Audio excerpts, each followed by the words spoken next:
that has a chronic severe lung condition. And so we just cannot take the risk until we are sure that I am clear to go home. Right. Jesus. So you said you were coming home from Spain. So we'll assume you were coming home from Spannabis? Yes, the event that never happened. So take us back to that, you land in Spain, all excited for Spannabis. What happens? As soon as I got off, well, actually not even when I got off the plane, I went, as soon as I took my phone off airplane mode, everything blew up. My phone was just like, it was just ding, ding, ding, ding, ding, ding, ding. Spannabis is canceled. This is canceled. What are we going to do? Are we staying? Are we going to meet up? Like, everybody's asking questions, right? So, we were like, okay, Spannabis is canceled. There was another conference happening the day before Spannabis, and that was ICBC, and they were less than 1,000 people. So they hadn't canceled yet. So we were like, okay, well, regroup. This is not that serious, and really at the time we didn't think it was that serious. We were just like, okay, there's counseling events, there's still going to be a lot of people here. We could still get some meetings in. We could still do some business. Right. That was kind of, and we had a beautiful Airbnb. So we were like, well, let's go to our Airbnb, regroup, and figure out a plan. What are we going to do? How many days before Spannabis were you there? I got there. I landed on the 10th, and then ICBC was on the 11th, and then the 12th, 13th, and 14th, I think, was Spannabis, or something along those lines. Wow. So while you're at the airport, you're getting off the plane, you turn your phone on, you're getting all these calls. Yeah, and you're seeing people with masks on, and in a few different places. You're already seeing that people with masks and gloves, and not quite as much as it was on the way back. Right. So it really went crazy while the span of time you were there. Yeah, well, there was no national advisory yet, so the Canadian government hadn't put out a travel advisory for Spain yet. There was an advisory for Italy, but not for Spain. Okay. So you were there to do business, right? You were there, and so no business happened. None. I mean, we tried. We contacted people, but once things really started getting, where this was spreading really quickly, my first thought was, I don't want to meet with anyone. I want to self-isolate myself. I needed to protect my family. And so my only focus then was getting home. Right. Oh, my God. So wait, I heard that the Trudeau or whoever gave everyone $5,000 to get home or something. What does it look like to get home? What happens? How do you... Maybe he did afterwards. And seeing those messages to everything being canceled to getting home. So there was nothing out yet about helping travelers get home or anything like that. It was just, take your commercial flights. There were people in my group that just bought all brand new tickets to the tune of $10,000. I cannot afford to do that. I'm a cannabis entrepreneur, and every cent I have goes into my business. And so I started calling Air Canada. And when I called them, the message was, we're sorry, we are not putting people on hold. Please try again later. So I couldn't even get a hold of Air Canada to change my flight. So that was that. Wow. And so then that was when I booked a hotel right next to the airport, and we made our way to the airport. And that, I knew something was going on. I mean, Italy, had their travel advisories. I kind of knew something might happen, but you just don't realize how serious it is until you're in it. Right. And I think, and so, yeah, it was, okay, we're doing this. And I went over there with just a carry-on. I traveled to Europe with just a carry-on. I can't imagine. I don't travel from my house to Toronto with just a carry-on, so yeah. I couldn't imagine. So what was the length of time that you were stuck in Spain? For 6 days. 6 days, but just carry. Yeah, so I went to the airport every day. trying to get on an earlier flight, either trying to get on by standby, trying to, just trying to get out of the country. And How was I it was in the airport? well, I tell us tried to what the airport was like. be, so the first few times that I went, it was either early in the morning or late at night. Like I wouldn't go midday because there were so many people. And just going in and talking to the ticket agents and trying to get my flight booked up, like bumped up. So once I was able to secure my flight and I was like, okay, I'm out on Sunday now, then I stopped going to the airport until I needed to. But it was the day I went to fly out, it was absolute mayhem. And I'm trying to do distancing. Like I am like literally telling people to fuck off. I'm like, don't come any closer. Like Right. stay away from me. Like Right. Was that the general mood of everybody inside of the airport? Everybody was kind of panicking. It was weird. Actually, people were pretty calm. Like nobody was outwardly panicking or anything like that. You could see the pale faces. People were visibly scared and frightened, and so yeah, it was eerie. So was there an announcement put out in Spain about the COVID-19? Yes, yeah. At the same time, the same day that the Trudeau government put out the travel advisory, the Spanish government put out a mandatory self-isolation. Like, the streets were dead. No businesses were open. There was a few restaurants that only did takeout. You'd walk down the street because I was staying at a friend's apartment when we first got back into Spain. And that's when I booked the hotel. And so, we didn't have any way to cook food or anything like that at that time. So we were like trying to find restaurants that were open and, it was very interesting. So being the germaphobe that you are with all this shortage of food, how did you feel comfortable even finding something to eat? I watched them make it. So there was a few places where I was okay. And I was like, yeah, okay. They cooked it fully. They changed their gloves. Like there was food I sent back. I said, nope, can you make that again, please? I'll pay for both if you need me to. I don't care. I said, but I need you to rewash your hands, make my food again. So that is how germophobia I am. Right. No. And rightfully so, especially with the family situation that you deal with. I get it. I totally get it. Yeah. So Spain actually put into play shutting down the city right away. Mm-hmm. Yeah. And where we were in our Airbnb, we were in an area that was going to be locked down, and we were worried that they were going to do roadblocks and things like that. So that's why we headed back into the city and got hotels. Wow. So you were there to get seeds or to. I wanted to meet breeders, meet with people that wanted to maybe partner with us, getting their genetics out. We have an array of our own genetics, but sometimes, when you're meeting different seed breeders, and sometimes they bring some clout with their name already. And, we wanted to kind of see if there was anybody, we have a very unique opportunity being a microcultivation and being able to do this original declaration that, that breeders would be very interested in working with a company like ours. Can you explain the declaration? Yeah, what is that?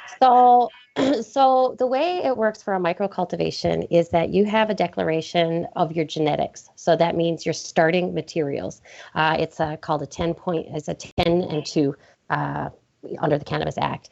And you can basically bring on whatever seeds and whatever genetics you have, be they from the illicit market or be they from the legal market. And so, the big thing in the cannabis industry right now is genetics, the big hunt for genetics. And your licensed producers had to come on with very, very specific genetics that were legalized. And this is where micros were given this distinct advantage as opposed to the standards. So, okay. Yeah. And that's so huge. It is huge. It is huge, especially for small companies that, you're going to be struggling right at the start to even just going. And so having this advantage of being able to bring on these really great, like, ChemDog seeds and, Dark Horse Genetics and like Alien Genetics and, Right. all of these massive companies, Barney's Farms and these guys that have been doing this for years. And, we're this little small startup and, we're fun. We do great to work with. We're fun. Right. You guys, So nobody in Spain got to know how fun you were. Right? And I know. Spain, I am fun. I'll be coming next year. I love it. Did everyone get their money back from Spanibus, or how does that, like, what happened? I didn't even buy my ticket. I was just it was $90, it was 90 euros or something. So I was like, I'll just buy the ticket at the door. It's like no big deal. Again, it was like in my head, how much money do I want to put out at the beginning before I know what's going on? It's almost like I did. And yet I still went. I'm like, why? So now you're home and you still haven't got to kiss those babies. I right? have not seen kids in 16 days now. Wow. So you're not at home, right? You're mandatory quarantined, not at home. But didn't you relocate? You moved from where you landed to here. I did. Tell us about that. Yeah. Well, so I got to Vancouver. I heard there's some drama in there. There was some drama. I got to Vancouver and I was not getting on another flight because I was not exposing myself or anybody else to me anymore. And I was like, you know what? I got friends in Vancouver. So I had a friend come pick me up and he showed up in full PPE.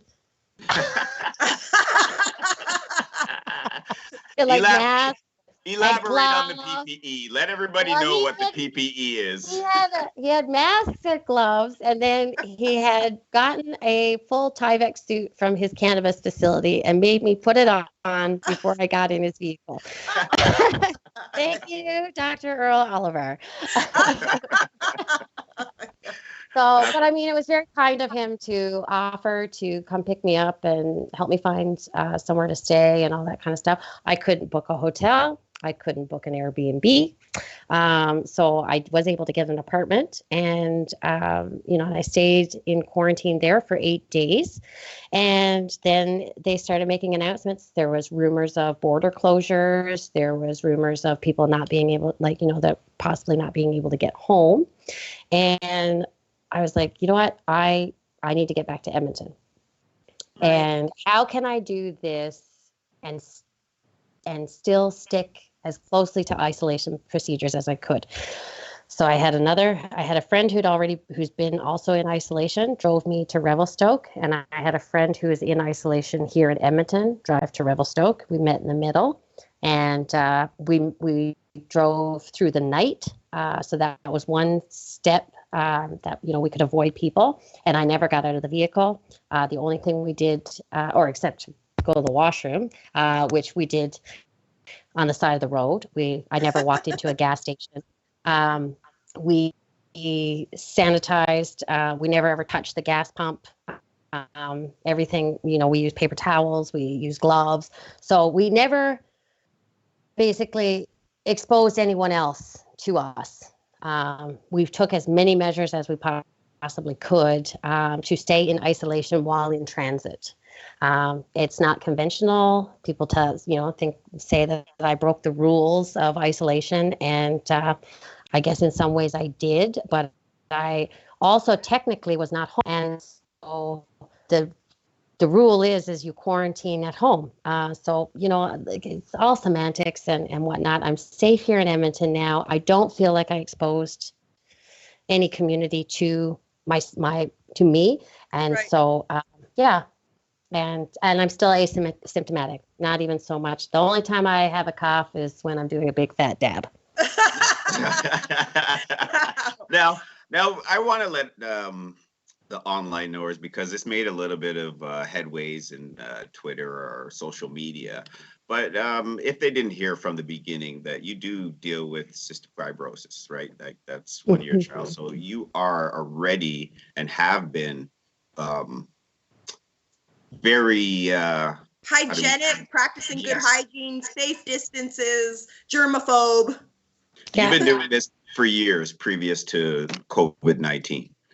Yeah, I actually was trained by a medical team on how to properly self-isolate and how to promote proper hygiene with regards to preventing my daughter from getting a respiratory virus or bacteria.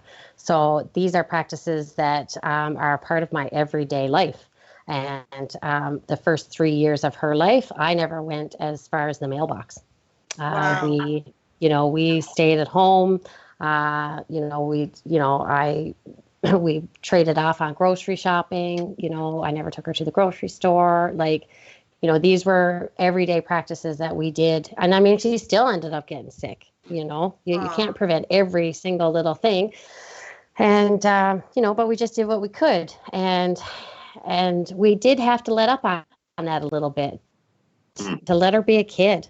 To let her be normal. And, cystic fibrosis patients go to school, they work, they do all of these kinds of things, but they do it very carefully.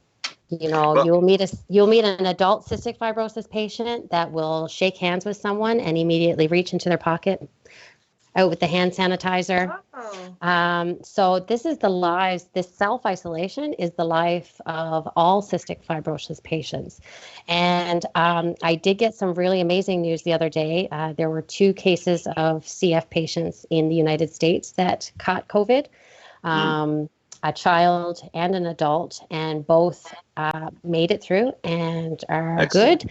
Excellent. So that really, our guard is not let down at all. But it gives us a little bit of a sigh of some relief that okay, if something happens and she gets it, we can get through it. Well, I just wanted everybody to know and clarify that you had good reasons to do what you did. Thank you. I appreciate that. No problem, because, crazy time. It is. And then on the other side of things, I'm here right now trying to save Parkland Flower. We're not licensed right now. And the government has put out these economic measures and these economic stimulus plans to help industries.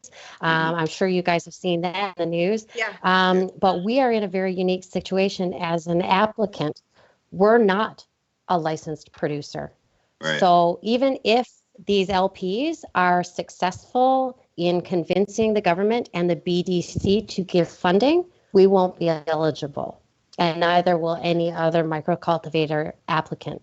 I've had phone calls. I've been on the phone talking to other micro applicants. I was talking to someone this morning who was in tears because they're very close to losing their farm because we built out facilities.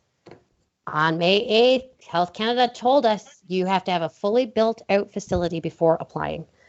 And that makes you very, very risky for funding. And banks don't look at you. Private funding doesn't want to look at you. Finance companies don't want to give you money for equipment. It makes it very, very difficult. And then, and now we're getting now we have even more of a delay going on. And, we're going to be fine as a company. But my heart goes out to these other microcultivation owners who took on this massive financial burden to build their dream and to see it potentially go up in a puff of smoke because of this crisis. And no one is going to help them. Right. It's really, really tough for these people. And I know Health Canada. No one's going to help us. I think it's going to, I just have hope. It is. Yeah. And they're going to help. They're going to help the companies that are already licensed, but are they going to help the companies that aren't licensed? That's the question. Right. Jeez. I mean, it's uncertain times, unprecedented times. I don't think any of us have the answers. Whoever, who you're looking for, who you would go to, who of us have the answers right now? Yeah. Look what And we're doing in the green room on the fly. Yeah, exactly. Mhm. I mean, I'm looking at growing food or growing mushrooms right now because I don't have a license. So I'm like, well, I've got a horticultural facility, a really big, beautiful one. Right. Let's grow something and, at least be able to keep our doors open. Right. And then we could actually, funny enough, we'd probably actually qualify for funding if we were a farm instead of a cannabis farm. Wow. Oh, That's really? crazy. This is I'm trying to be as nimble as possible here, and growing greens and growing, or growing basil or growing cilantro is not ideal, but if it keeps my doors open, I will grow whatever you want. But then you're like, well, where's it going to go? Because most facilities like ours, if they're going to be growing greens, who do they usually make deals with? Restaurants. Right. Oh yeah, Right. exactly. And if all Right. the Yeah, restaurants are but closed, except for they're all closed down right now. right. So where's it going to go? Yeah, it's a So troubling time right now. it is. It's very difficult, and we're just trying to be as nimble as possible and work with what we have. I will And say it's comforting that you have as many questions as I do. Each time we have a guest on that is just as many questions and concerns as I do, we're all going through this together. We're all going through it at the same time. So oh God. Yeah, well, the space keeps changing without any forewarned. For sure. Definitely. It's just, so on a positive note, are you hopeful? Are you excited to get home to your babies? Are you? Look at Buds. What the hell's going on there? On a positive note, I know I'm going to see my kids. I know that. Good. They're safe. They're well taken care of. They're isolating, and they've got a great dad. He's amazing, and so they're fine. And so positively, I have been able to focus on saving my business and helping other micro cultivators save their businesses. I didn't start the Alberta Cannabis Micro License Association just on a whim. I did it so that I could share my journey and help other people do the same thing. So let's talk about that a little bit, Kylie. There's not talk about enough that a little bit. Guidance out there. Oh, yeah, let's talk about that a little bit. How are you helping these other companies? Well, so I started the association last June, and basically all we've been doing is just gathering and trying to see who's in the queue, who's going to get licensed right now. And there's a lot of interest. There's people who have built out facilities, and then there's the people that are what I call tire kickers. Like they're just like checking it out. They're seeing what's going on. And my whole mission with the Micro License Association was to gather our voice together and be able to pool our resources, because we're not the Auroras and the Canopies, but we have enough voices that together we can, I always use the analogy that we're like a school of fish. We're a little fish in a really big pond. And if we swim together, we can look like a really big fish, And so I want to bring everybody together so that we can do things like we can do wholesale orders on supplies and equipment, so that we can get better pricing for our members. We can get discounts as an association with suppliers. We can get discounts on things like accountants and business advisories and business strategists and how to build business plans. We'll have a whole list of SOPs that would be available to all the members, that they can just download it. If you're a member, you get access to all the SOPs. We'll show you how to tailor them to your facility. Like these are the types of services that I want the association to be able to provide, and it's a collaboration of all of us together. If someone else has a better destruction SOP than I do, awesome. Share it. Let's open source all of this stuff, because that's what the cannabis community is about. We're farmers. Right. If in the illicit industry, there was a bunch of farmers in an area, and one had a harvest out, and then the next one would put their harvest out. And if somebody had a problem, like they had bugs or something like that, you know who they're calling? They're calling the farm next door and asking them, how do I fix this? And that's what the industry, exactly. And that's what the industry was missing in the medical, in the medical market. Right. And then that is one of the reasons why some of these giant companies are failing right now, because we're going to hold all of our cards tight to our hand. Well, I'm sorry, but in this type of space, collaboration makes everybody succeed. You know, if your guys aren't working together, the whole thing's going to fall apart. And what's happening right now, the whole thing is falling apart. And Corona's giving us a reset. Right? Exactly. Whether we want it or not, we're all starting over again. I mean, it's going to be different. I truly believe that Cannabis 3.0 is the dawn of the micros, the dawn of the small farmers, the dawn of these nimble, lean startups that have a lot of passion for the plant. A lot of them started out. I mean, I started out because my father-in-law had cancer. That's what got me into cannabis, actually making things out of cannabis. So, we have these stories, these incredible stories of parents and their kids and parents and their parents, not parents and their parents, but people and their parents, and they start growing because they needed to help somebody. And then they learned, wow, I'm really good at this. And, and then there's people that grew just because it was a good income. Right. You got single moms. Cutting clones and feeding clones to the illicit industry, and she's putting food on the table. Like, these are the types of stories, and these are the people that are being shut out of the industry, and that needs to change. I think the community and the industry need to come together. I think that's the difference, right? The corporate and the community. I mean, I will not downplay what these large companies have done for the industry at all. They put Canada on the map. I don't agree with all the ways they put us on the map. But we needed big money to come in to really make a go of this, and to blaze the trails and make the mistakes so that we could learn from that. And, I'm thankful that they did what they did. Would it have been how I would have operated with millions of dollars? Probably not. But they got us on the map. And now I have a fully built out cannabis facility ready to take some clones and some babies in there and get growing. And it's because of them.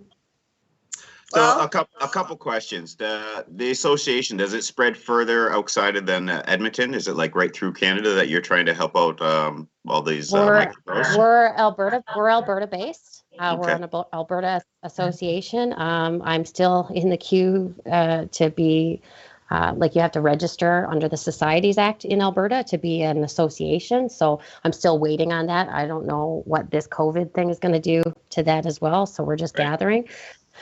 But there are similar associations in other provinces. There's one in BC. There's one in Ontario. I believe there's a chapter going to be starting up in New Brunswick. So we will see these across the country. But we really are. We are the voice of the micros and some smaller craft producers. If you're under 10,000 square feet, then by all means join us.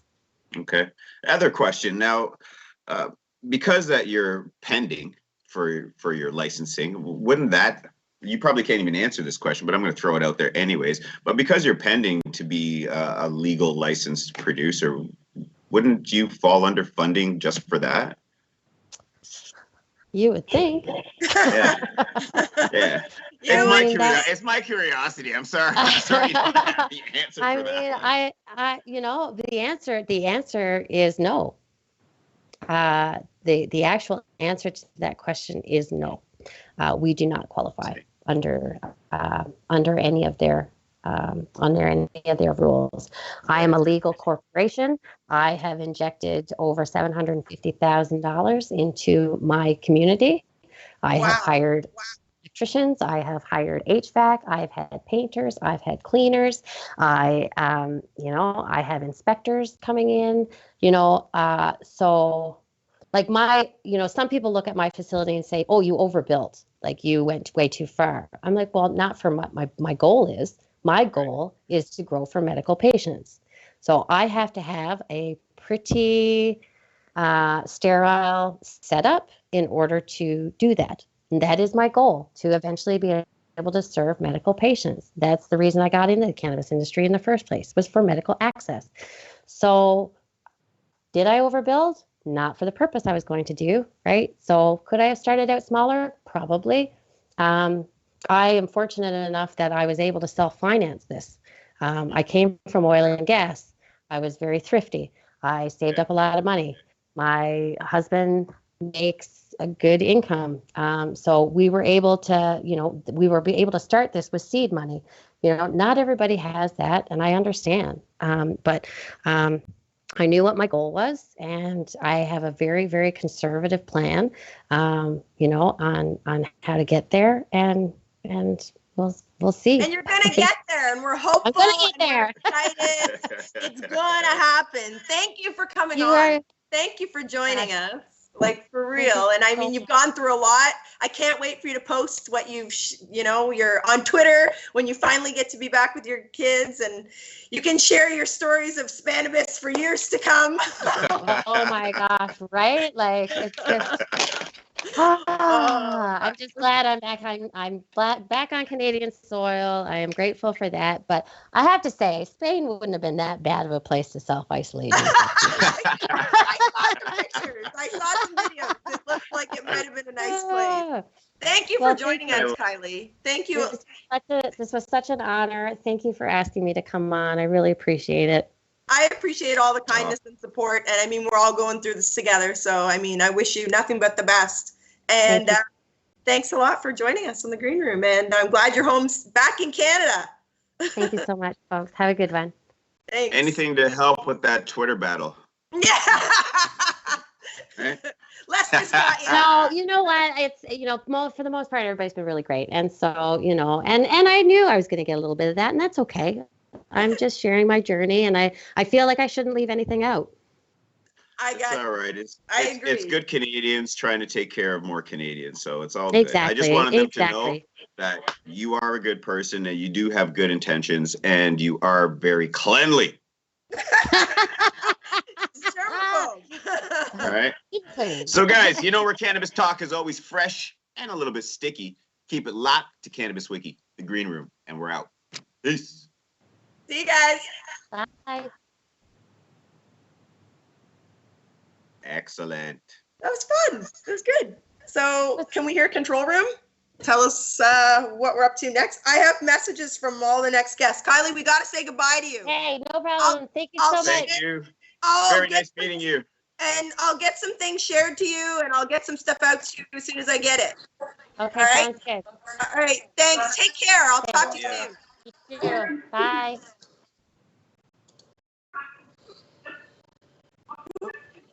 Jared. Bang, bang, bang. Hello? Hello? Hello?